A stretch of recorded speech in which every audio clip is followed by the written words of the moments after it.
দেখো মাছটা ভেজে নিচ্ছি,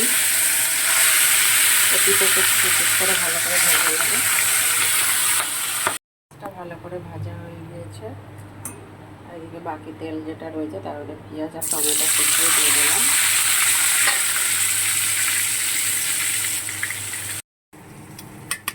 জিরে বাটা, আদা বাটা,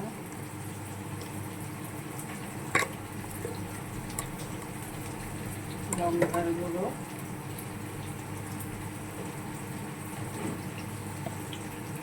হলুদের গুঁড়ো,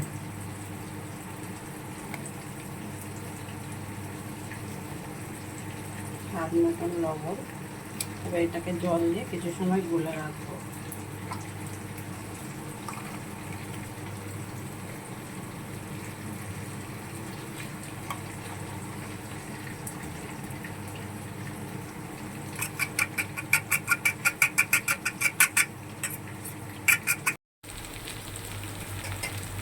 পেঁয়াজটা ভাজা হয়ে গিয়েছে, যে মশলাটা আমি গুলে রেখেছিলাম সেই মশলাটা দিয়ে দিলাম পুরোটা। মশলাটা ভালো করে কষানো হয়ে গেলে তারপরে আমি একটু জল দিয়ে মাছগুলো ছেড়ে দেবো।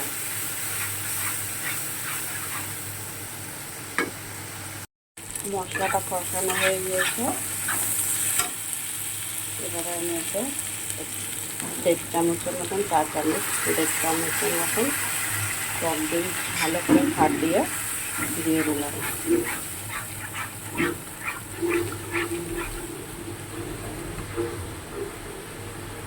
এটাকে একটু ভালো করে কষিয়ে নিয়ে তারপরে আমি একটু জল দেবো, অল্প সামান্য একটু, আর মাছটা দিয়ে দেবো। দইটা দেওয়ার পরেও মশলাটা ভালো করে কষানো হয়ে গিয়েছে। আমি সামান্য এটা যেহেতু মাখা মাখা করবো, ঝাল মতন করবো, মাছের ঝাল যাতে বলে তাই করবো বলে সেরকম অল্প একটু জল দিয়েছি। আর এই মাছটা এরকম ঝালই খেতে হয়। তো দেখো আমি মাছটা এবার দিয়ে দিচ্ছি।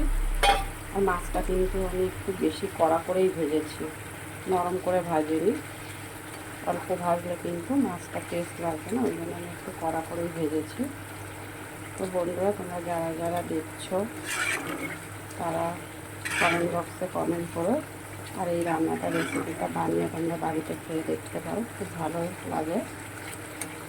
তাই আমি বানিয়ে খাচ্ছি। আমি আগেও একবার খেয়েছিলাম, সেই ভিডিওটা শেয়ার করা হয়নি। তো তোমরা যারা যারা খাবে আমাকে কমেন্ট বক্সে জানিও প্লিজ। দেখা হবে আবার পরের ভিডিওতে। শেষে আমার মাছের কালিয়াটা রান্না হয়ে গিয়েছে, কমপ্লিট হয়ে গিয়েছে। দেখো আমি নামিয়েও নিয়েছি গ্যাসের থেকে। তো বন্ধুরা, আমার ভিডিওটা তোমাদের কেমন লাগছে প্লিজ লাইক কমেন্ট শেয়ার করে দিও।